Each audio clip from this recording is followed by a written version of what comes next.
Hello, everyone, and welcome to the Green Things Summit. This is the opening panel discussion to start off a full day of learning and networking. I'm Tiffani Neilson, and with me is the CEO and founder of IoT Marketing, Johannes Beekman. How are you doing today, Johannes? I'm doing great, Tiffany. How are you? Fantastic. And produced by IoT Marketing and Industry Insights webinars, this highly anticipated virtual event promises a convergence of brilliant minds through panel discussions, keynotes, and fireside chats.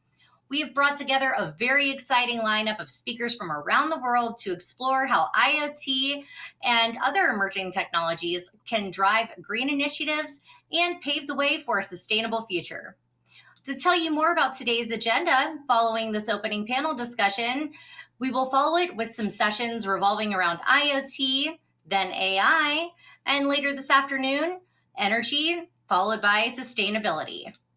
And thank you so much to all of our sponsors and media partners: Knowledge Reactor AI, Abundant IoT, Triodos, VideoBot, Coruzant, IoT Insights, and IoT for All.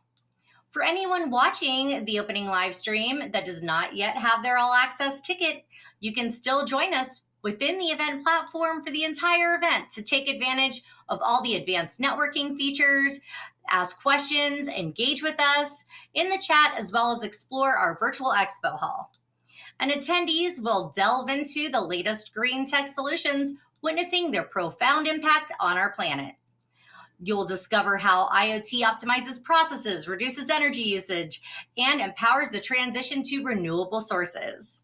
Explore real-world use cases, and these showcase the power of these innovations and gain invaluable insights from industry experts that are spearheading the sustainable revolution. And we still have a limited supply of free passes available, so get yours now at IoTMKTG. Are you excited, Johannes? And what are you most looking forward to about today's event? Oh, I'm always excited and looking forward to the Green Things Summit, Tiffany.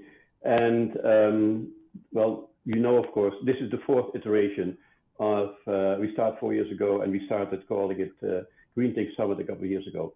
But sustainability, and that's the main theme of today, is such an important concept. And we define it as meeting the needs of the present without compromising the ability of the future generations to meet their own needs. What a revolutionary concept. And it affects so many industries and sectors. It has even spawned industries and subsectors, just as renewable energy, wind, solar, etc., green building technologies, and sustainable agriculture. I can't wait to hear more about these developments at the summit. Excellent, Johannes. Thank you so much. And without further ado, let's go ahead and bring on our fellow panelists. And now for our panelists. First, we have Bill Pugh, the managing partner at Smart Connections Consulting. How are you today, Bill? I'm doing great, Tiffany. How are you doing? Great. Thank you so much for being here. And we also have Rob Tiffany, the founder of Continuous. How are you doing today, Rob?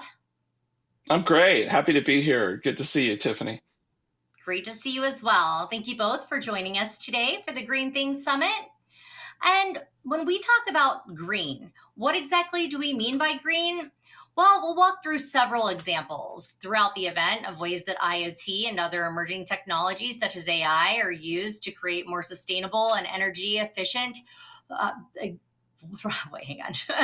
I totally butchered that. Okay. Cut. Cut. Okay. And what exactly do we mean by going green? Well, we'll walk through several examples today throughout the event of ways that IoT and other emerging technologies such as AI are used to create a more green and sustainable future. But Bill, what does green mean to you? And what are some examples of new developments and building green? You know, I mean, what it really means immediately when I think about it is a level of sustainability, reducing carbon emissions, clean energy. All of these things kind of resonate when you mention, you know, green, going green. The buildings themselves are probably some of the largest culprits for CO2 emissions.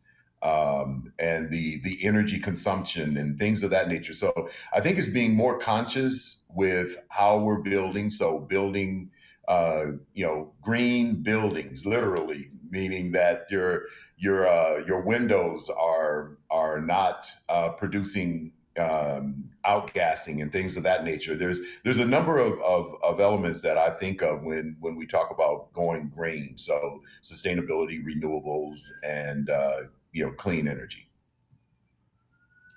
Thank you, Bill. And Rob, another aspect of green is sustainability. And I know you have several sustainable development goals that you want to share with us today. And our food systems are an important aspect of being green, and agriculture is a common theme that you've shared with us during our Green Things Summits. And with that in mind, can you tell us about the second sustainable development goal, which is zero hunger, and how IoT and AI are helping to resolve this challenge? Yeah, absolutely. You probably hear stuff, you got to measure what matters, right? And if you can't measure it, you can't manage or improve things. And I think that's at the crux of what IoT does. And so when you're going after, so you have these United Nations Sustainable Development Goals, and there's 17 of them. And it occurred to me several years ago that IoT and analytics and AI and things like that could actually move the needle in some of those areas. And so what I try to do generally before going after any one of these is, you got to make it simple for people. Like if you want people to go around the world and help save the planet, it can't be some hard, complex IoT thing that they don't understand. And so my mind, for whatever you're tackling, it's like I like to snap Lego blocks together, sensors, what's the kind of device, what kind of electricity you're using, because it might matter if you're outdoors or indoors, what kind of network do you have to use? Are you going to model it as a digital twin? What are your KPIs that you're measuring? What kind of analytics or AI do you need? What's the automation to take action on whatever the insight is? And what are people doing? Because nothing happens without people. And so when I think, if I drill in just on hunger, and no doubt about it, you're right. We've talked a lot about agriculture in the past. There's a lot of food waste that you probably read about all the time. And as I've probably mentioned before in past events, as we get to 2050, we might get to 9 or 10 billion people on this planet. And so we've got to increase food production or not lose food, as it turns out. When you think about food waste, as I've heard from growers before, we've got to create more food than we have since the beginning of farming. But it also turns out that right now, believe it or not, we actually produce enough food, but we're losing so much food waste, about 30% after harvest from a farm, like as soon as whatever it is you're harvesting, now it's got to go to market through that supply chain, right? And so that's about 1.3 billion tons a year that we lose. And so, what's that supply chain look like? It's getting them onto trucks, 18-wheelers, refrigerated. One of the oldest things we've ever talked about, right, in IoT was cold chain, right? That's an oldie but goodie, right? That's not rocket science, but it's important. And so making sure food harvested, when it's stored, monitoring it there, monitoring it in trucks.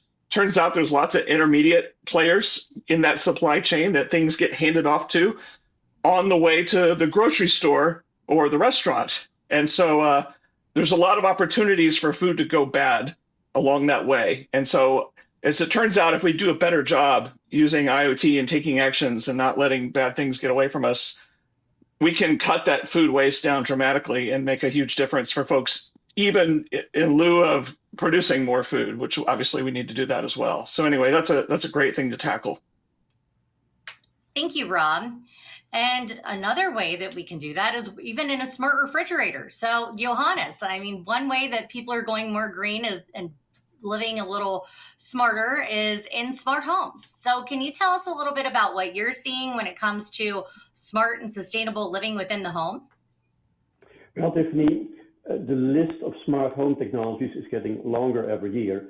But just to give you a few examples, now we're talking about smart thermostats, smart lighting, solar energy integrations, and of course, also home energy management systems, and even smart water controls.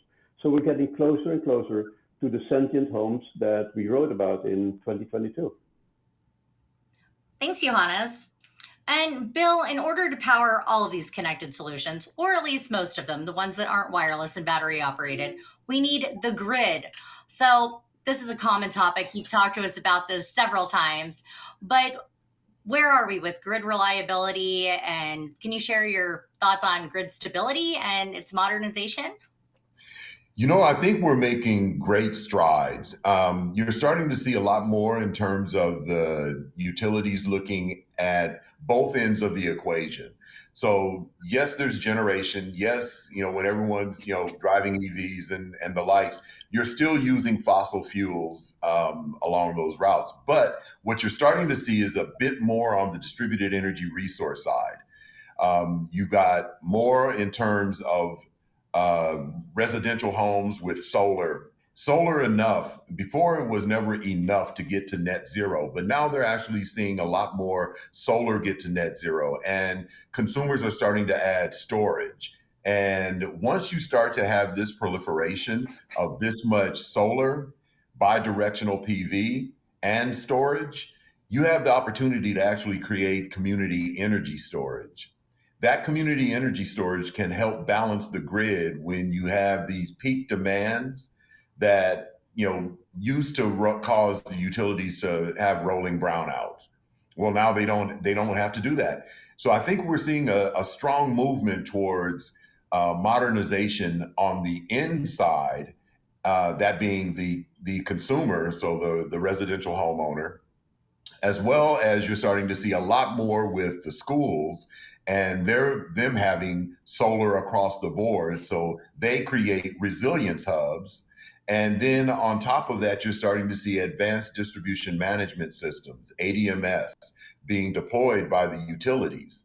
This is allowing them to understand where the outages are going to happen based on historical data, and they can prevent these blackouts and brownouts because of the peak energy demand. So, it's going to take some time. We didn't get here overnight. We're not going to solve it overnight. But you're definitely seeing the utilities engage not only with the end customers, but because of the infrastructure bill and the electrification drive, and all of these other things are kind of coalescing at the right time for us to experience some stability and greater manageability along the way. So you're going to see perpetual improvements along the way, right, Bill? We're not going to see one massive overhaul. It's going to be perpetual. No. It's gonna be somewhat. I won't say a hockey stick. It'll be a rise, a slow rise. I like it. I like it. And Rob, another SDG that you wanted to highlight is Sustainable Development Goal 6, which is to ensure clean water and sanitation for all. Can you share how AI and IoT are assisting with that challenge? Absolutely. Here's a quiz for the audience. What does the human body and the planet Earth have in common? We're both made up of 70% water. And so it's kind of a thing. But the sad thing is only 1% of all this water is drinkable on the whole Earth. And so you got about 1 in 10 people around the world that don't have access to safe, fresh water. And then the big thing when I think about what we can do in IoT, goes back to, and probably Johannes chimes in on this with the home too, is just that leak detection. But leak detection at a big scale. You could do it at a home, but you might be freaked out to find that, just in the United States alone, I think we lose about 6 billion gallons of fresh water every day, every single day leaking. There's a whole unseen world, and this is Bill's, area where, cities and stuff like that. There's this whole world underneath all the cities and all the neighborhoods and all the skyscrapers that's pipes and pumps everywhere moving water around. But most people just kind of think it's magic, kind of like back to the whole food thing. They think stuff appears at the grocery store magically, right?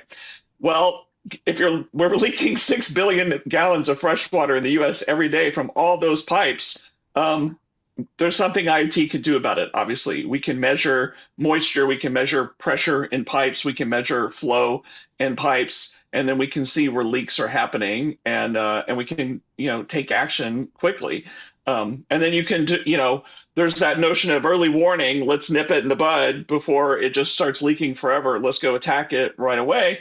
But then, to your point, Tiffany, about AI, when the data from all those systems is being captured continuously, you can start turning a lot of those systems into AI models that you can train over time. And the model sees when things are good, but it also sees when things are bad or when a leak's going to happen, and so kind of in machine learning terminology, there's all these features which are kind of elements, attributes of what that system is like, and the label that you're guessing for, you're doing a prediction, an AI prediction for, is it leaking, is it not? And so that's why you want to do both. You want to have KPIs. You want to, when you find out something in real time, you want to get after it, but you also want to train models on that whole system so that you can predict, see a needle in a haystack that the typical human can't see, so we can go after those problems before they occur. So I think there's a lot of great stuff we could do there to help that leakage from happening. Thank you very much, Rob. And we're seeing a lot of AIoT being used, especially when it comes to infrastructure.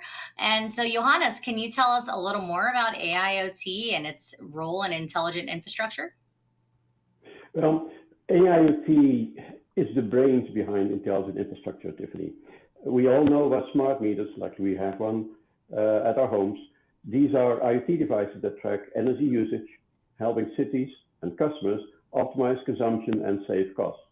We also have smart water meters, same deal, but what's really interesting, and Rob already alluded to that the more advanced meters, they have a feature called integrated acoustic leak detection. So with acoustic, ultrasonic, we can detect whether there is water leaking out of a pipe.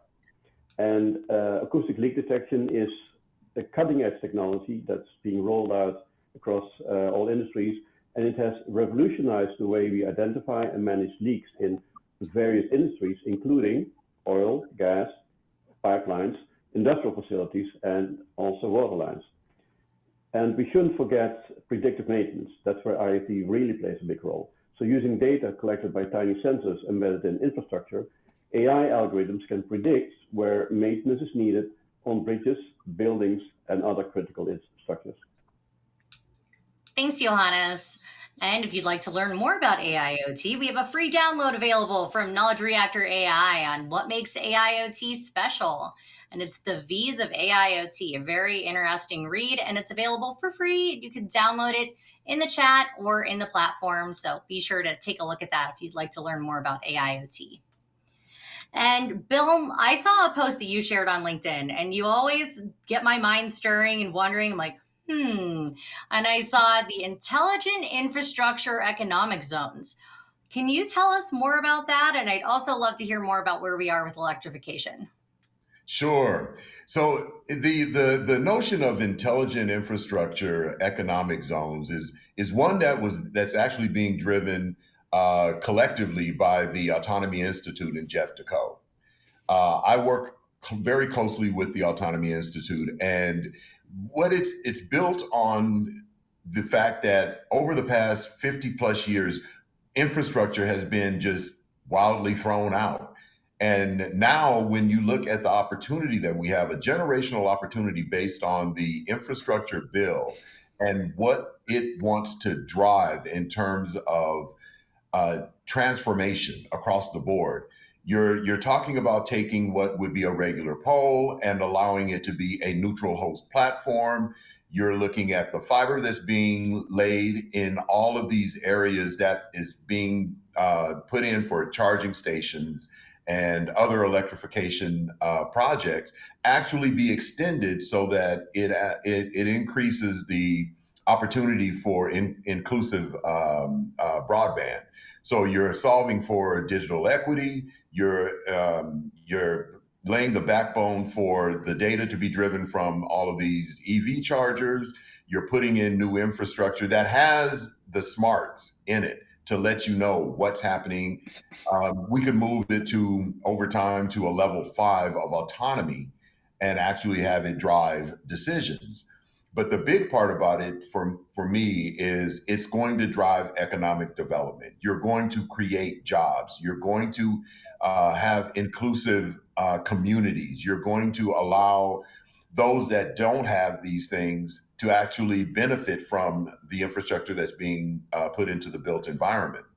And so the notion of economic zones and public-private partnerships is a reality and not just a concept anymore. And SH 130 in Austin is a perfect example of that, where there's some odd 90 miles of road being laid with fiber and 5G and charging stations, and then along that, everyone that does not have equitable broadband is receiving that broadband. So I think it's a tremendous effort. I think it's a blueprint for the rest of North America to actually look at, watch, and get behind it, and it's replicable anywhere. So that's what that's about. Now, in terms of electrification, I think that as North America, I think we kind of thought it was going to be a little easier than it really is. When you look at the plans of what it could be once it's complete, it's awesome. I mean, there's areas of sustainability, so ESG goals are going to be met. Improved traffic, so that's going to happen. Autonomous vehicles, it supports all of these things, but we're starting with fleets of buses, these big heavy duty vehicles. So your AWS trucks and all of these other trucks are going to go electric. Once that happens, you need to have depots that can actually support this.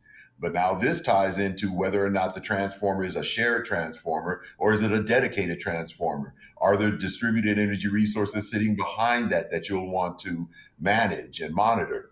But I definitely see a huge push, and this is the year that the funding gets released.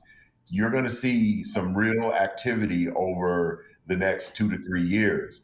The one thing that I do caution everyone about is supply chain. Supply chain is still just that, supply chain, and there are long lead times for some of these, we'll say, utility grade transformers that are wanting to be used for the depots. So there's movement, but there are definitely hurdles that we still continue to have to overcome. Thank you so much, Bill. And Rob, another sustainable development goal that you wanted to discuss is SDG 11, which kind of rolls right in with this whole intelligent infrastructure economic zones, is the sustainable cities and communities. And goal 11 is about making cities and human settlements more inclusive, safe, resilient, and sustainable. Can you tell us how advanced technologies such as AI and IoT are making this a reality? Gee, what can I say after Bill here on the same topic? But yeah, there's all stats. Bill can correct me. I've heard, when the built world, buildings, all these skyscrapers, this world around us, I've seen stats saying they're responsible for up to 27% of carbon emissions. I've heard as high as 40%. I don't know what, it's all bad. Whichever one is right, it's in that range there, which is crazy. That's huge. But it turns out most people spend most of their time indoors, as it turns out. And so maybe it's not a surprise that that's where all the activity is happening. And so again, what are those emissions coming from? It's always a direct relationship to energy usage, right? You're using a lot of energy for something, and then you're going to create a lot of emissions as a result of it, unless you're using, wind or solar or nuclear or something like that, right, for your energy source. And so smart lighting, smart heating and cooling, which is also something you've seen you can do in your home, is something that needs to happen, at a large scale at giant office buildings and things like that, And so what does IoT play a role in there? Well, what are the sensors? Proximity, are people there? Temperature, light, UV light. We've all, even if you're not in the smartest building in the world, everybody I'm sure watching this has experienced walking into an office, a conference room, and the light turns on when they walk in, right? And then it turns off when they leave because there's motion detectors. And so using IoT sensors like that just to where are people? Are people using this building? If not, or this portion of a building, there's this notion of sub-metering electricity for different parts of a building. Let's, depending on if it's summer or winter, let's throttle back the heating or cooling because there's not a lot of people there or there's nobody. Same with lighting, let's dim the lighting, turn off the lighting, things like that. And none of this is rocket science, which when it's not rocket science, you're like, well, we should be doing it everywhere, because sadly, Tiffany, this one doesn't even require AI in most cases. And so when it does it, when it's easy, at least in my mind, it feels like there's no excuse not to be doing it. We have heard numerous stories during COVID when everybody went to work from home and all these skyscrapers and downtowns all over the country were going full speed ahead. Lights are on, heating's happening in the winter, air conditioning's in the summer, and nobody's in the building. And so just tons of unnecessary emissions are being put out there. So let's get smart about it, and this is low hanging fruit for us, and we should tackle it everywhere. Thanks, Rob. That's a great point. I mean, I wonder how many of these large office buildings that are pretty vacant, if you look at some of the occupancy ratings, are still going with their traditional ways of heating and cooling. I mean, something to look at. Yeah, you're right. You're right. And Johannes, you recently wrote a great blog on AI being the new Steam, and you shared several examples of how smart cities are utilizing AIoT. Can you tell us more about that? Well, Tiffany, AIoT is the cornerstone of smart sustainability. Smart sustainability is crucial for smart cities, particularly in managing scarce resources efficiently and responsibly.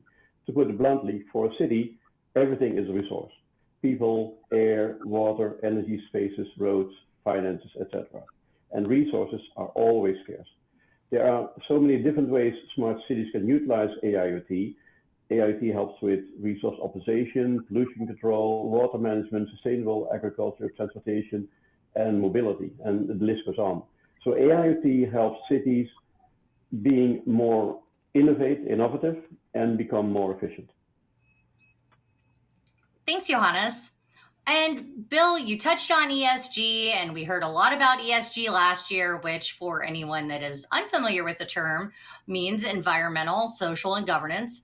But it also means taking measures to lower pollution and CO2 output, as well as reduce waste. And it also ties into having a diverse and inclusive workforce at the entry level and board of directors, apparently. So, Bill, can you tell us your thoughts on where we are with ESG expectations?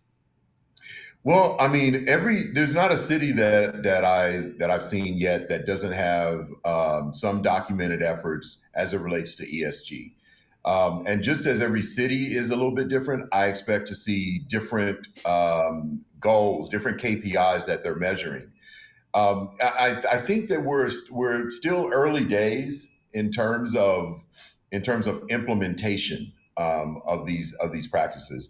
What's really good is that we are fully aware, and you're starting to see numbers come out. So there's a level of transparency coming from cities as it relates to the community, and they're letting them know, here's what we plan to do, here's what it looks like right now, and here's our objective and our goal at the end of the day. So you're starting to see a greater awareness and a greater impetus for actually putting it into practice. In terms of, like you mentioned, the pollution, just CO2 emissions, allergens. I mean, there are cities that are actually wanting to let the community know that the pollen count is very bad today. So if you are, highly allergic, don't go out. So I think that there's a real movement and an honest effort to deliver on every city's ESG goals as I've seen it so far. I like that, Bill. I like that there's no one size fits all approach. I mean, here in Las Vegas, we get the dust warnings. Be careful, it's very dusty today, which usually you can tell. It is important that each city kind of approaches this in its own unique way. I'm sure people in rural communities don't really have to worry about the pollution as much as people in larger cities. So definitely not a one size fits all approach is probably best. Absolutely. And Rob, another SDG that you wanted to talk about is Sustainable Development Goal 13, climate action. And how are IoT and AI used to combat climate change and its impacts? Well, it goes without saying, of all the SDGs, climate action, climate change, global warming, that gets most of the headlines over all the rest of them. And so it's the stuff you hear people talking about all the time. Things are getting a little warmer out there. The most basic form of IoT, when we all first started with IoT, it was to do the simplest thing. It was remote monitoring. It was just inspection. Before we did anything super advanced, it was just inspection. I always like to just call it the Internet of inspection. Because today without IoT, it's always good to bring out what is it like if you don't have IoT, because that helps illuminate for people what it's like. When we have every company in the world has some portion of their employees, as well as governmental agencies, that they, on some periodic routine, they have to go inspect things. I got to walk around an oil refinery looking at gauges. What's the PSI? I got to go look at all kinds of people are taking readings. People are taking logs. You always hear me joking about, hey, you're just competing against a guy with a clipboard. The whole world is inspecting things all the time. Oil and gas, people are driving out to drilling sites in West Texas to do methane readings, because they've got to do their reporting for ESG, to the EPA and things like that. So what does that look like without IoT? People are walking, they are driving a pickup truck, they are flying cars, they are in boats, they're taking all kinds of transportation to go somewhere remote to just take a reading. And what do? They write it down, and then they go back to the office and they kind of type it into their system of record, maybe SAP or whatever, I don't know. And it seems crazy to me. My earliest days of IoT, well, not my earliest days because I'm really old and I was doing this in the 90s, but when things started getting hot, let's say after 2010, I remember reading an article, I think it was related to a Shell oil company and drilling operations they had in Africa. And they talked about how they saved $10 million a year because it turns out people were flying from Texas to Nigeria to go do that inspection and do a bunch of stuff. And then they replaced it with IoT sensors and devices and this magical thing we invented a while ago called wireless.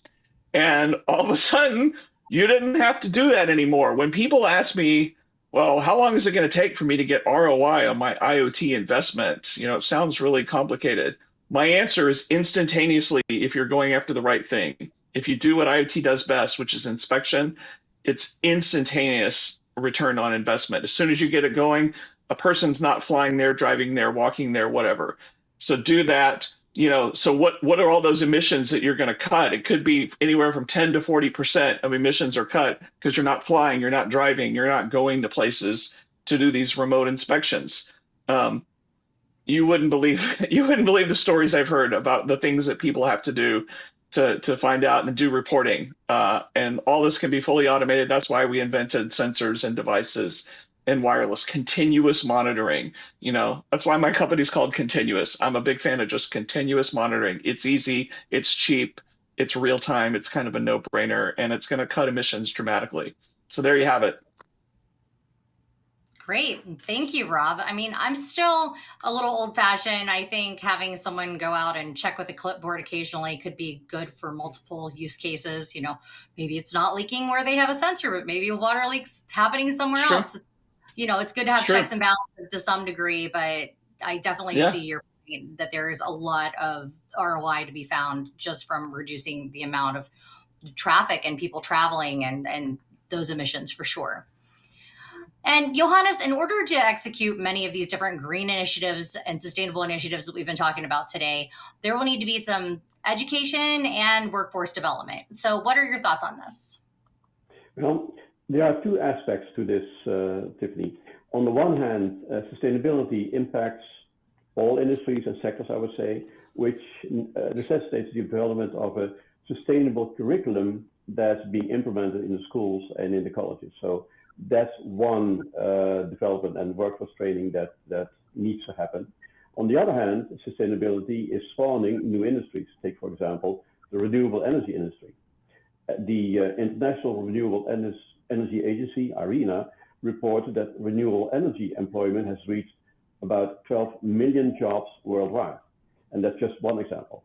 So that in itself justifies the development of entirely new curricula for the various functions in the renewable energy industry. So those are two examples. I think we need a continuous update on curricula simply to keep the sustainability drive going. Thanks, Johannes. And when we look at education and workforce development, I've been following you, Bill. I've been all over what you've been talking about, and I saw that you've been talking about simplification and doing more with less. And in order for this to be effective, it needs to be embedded into the foundation of AI. And can you tell us what efforts are being made to ensure that AI is developed with sustainability and green strategies top of mind? Well, I think the first thing is we were all enamored by the whole AI thing, and it can do this and it can do that. And so someone said, "Well, wait a minute. Look at how much energy is being consumed by training a single AI model." And that everyone woke up then and said, "Well, okay, wait a minute. We have to fix that."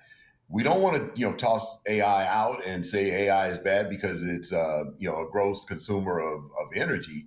We want to be more energy efficient about how we build our AI models, how we deploy our AI models, and what return we're getting on those AI models. So I think that you're starting to see two different sides of it. There's the let's be more efficient in the data centers and the storage and compute that we're using so that we can reduce the amount of energy. Then there's on the other side of it, you're starting to see much more of the AI solutions being used at the edge and being small, not being these large models that you have today, and seeking to deliver predictions based on what they've learned over a period of time. So I think that realistically doing more with less, and I think when people hear that, they think, oh, you're going to be taking jobs away. No, it's a reskilling, it's an upskilling. There's a reduced need for truck rolls. There's a reduced need for all of these other things that we're just so used to because it was standard operating procedure. If there's a fault, send somebody out in a truck and go do something, about that. But to Rob's point, if you have these sensors that are out there and you've detected a leak, you can understand where the genesis of that leak was, not just where that spot is, and have a more targeted approach as to how you remediate that. Likewise, if you can reduce the number of vehicles that have to be on the road at any given time, you're naturally reducing your CO2. So let's be smart about how we triage other challenges and issues that we see and start to work smarter as opposed to throwing bodies at the solutions. Thanks, Bill. And I especially liked earlier when you were talking about, not just throwing out old infrastructure, that they're redoing it and modifying it. And I think that kind of goes right in alignment with doing more with less is how do we salvage some of these materials and even vehicles? Can we make them electric rather than just throwing them out and then putting in new electric vehicles? How do we truly do more with less? Yes, exactly. And Rob, the final sustainable development goal that you wanted to discuss today is SDG 15, Life on Land. How are AI and IoT used to protect, restore, and promote sustainable use of terrestrial ecosystems, sustainability, manage forests, combat desertification, and halt the reverse land degradation and halt biodiversity loss? That's a big question, but that's a mouthful. Yeah. Well, on land. Yes, as it turns out, we all live on land, except for ex-submarine or Navy people like me. And so, well, let's zoom in because there's so many different use cases across all these SDGs, as you can imagine. I've been compiling them over the years. But let's just zoom in on deforestation, actually, for instance. And so forests are home to about 80% of all animals, plants, things like that in the world. And apparently about 1.5, 1.6 billion people around the world depend on forests for their livelihood. The downside is about 20 million acres of forests are lost or destroyed every year. You know, it just happens. Yeah, obviously we always hear about the Amazon, right? And so, you know, what can we do about that? You know, in fact, when I think of the Amazon, you know, I've often heard it described as the lungs of the earth. You know, obviously photosynthesis, plants create the oxygen that we breathe and they breathe in our CO2. You've heard of programs like 1 trillion trees to try to, you know, there's all these efforts that we're doing concurrently, renewable energies, saving energy, reducing emissions, planting trees, things like that, right? To capture CO2. And so we want more trees, not less. And so what can IoT do about that? What are the sensors? Oh, acoustic cameras. I'm listening for chainsaws. I'm looking for people who are in places where they shouldn't be, chopping down trees, for instance, things like that. And so, you know, like all these things, you've got KPIs for every one of these scenarios. You know, what's green look like? What's yellow look like? What's red look like? Green means everything's great, nothing bad's happening. So what's the automation? Take no action. But in fact, what's yellow look like? I'm starting to see people who are in an area where they don't belong, and maybe they're breaking out their chainsaws, but they haven't done anything yet. Maybe that's yellow. That's a warning light. And then red, the bad stuff is happening. They're chopping down trees if it's illegal logging, right? If it's legal, they can do what they want. And so what's red look like? Well, the action is to dispatch authorities, right? Police, whatever the authorities in that particular region, that country, that municipality, to go take things like that. Because remember, you got to, you know, connect, you got to collect the data, you got to analyze, and you got to take action for all this to make sense. And so, and simple, you know, keeping it simple with just the streaming analytics is just always comparing actual data to KPIs. This is what good looks like. This is what normal looks like. This is what bad looks like.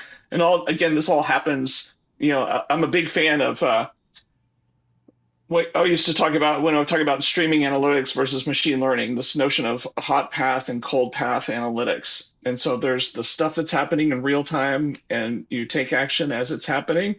And then there's stuff that's happening over time. Because when we do AI and machine learning, that's historical data. You know, those are based on data sets that you train on over time, and you see what's normal over time and what looks abnormal. And then you apply new data to that to do an inference, right? And so it's important to do both for every use case, to see things in the moment and then predict things as they're happening and coming down the road. So let's watch out for those trees. They're helping us. Amen. I'm a big fan of trees, so let's keep those going. Yeah, absolutely. And we've explored land, and later in the summit, we're going to hear about what's happening in the sea, as we've got a session about preserving our oceans, and that's through plastic reduction. So Toby Lowe's going to be on later to tell us more about that.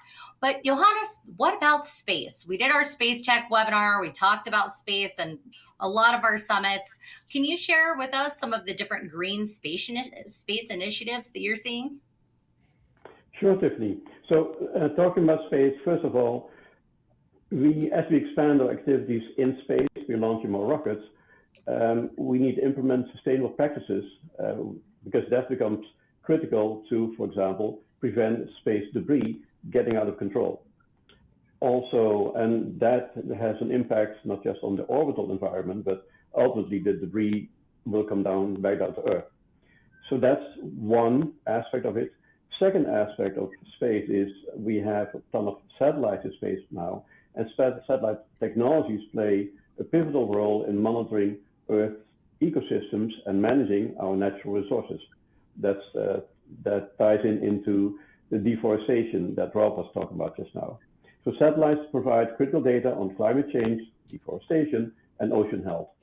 And then third, life support systems developed for space missions can actually be used here on Earth. For example, water recycling technologies used in space are highly efficient, capable of purifying and reusing over 90% of wastewater, and could be adapted for use in water-scarce regions here on Earth. And last, but certainly not least, space farming is emerging as a critical area in a study of sustainability, and we need it for further space exploration, of course. But it's not only used for space travel, it also has potential benefits here on Earth. So techniques such as hydroponics and aeroponics, which are critical for the space farming, will allow farming without soil and with significantly reduced water usage. Those are being tested in space and for space exploration, and they are directly transferable to Earth. Thanks, Johannes. And while I'm inquisitive about what's happening in space, I always like to remind myself and anyone watching that Earth is first priority. Let's take care of our home planet. And then, if things really go haywire, we can experiment with going somewhere else. But let's take care of our home, Earth first. Absolutely. Thank you so much, everyone, for joining us for this opening panel discussion. We've got lots of amazing sessions throughout the day, so be sure to log into the platform. You can chat with us, network, ask questions, and we appreciate you being a part of our growing community. And thank you so much, Johannes, Bill, Rob. We appreciate all of you. Thank you. Thank you, Tiffany. Thank you, guys. Thanks, guys. This is great. Good stuff. Thank you. Have a great day and enjoy the rest of the Green Things Summit.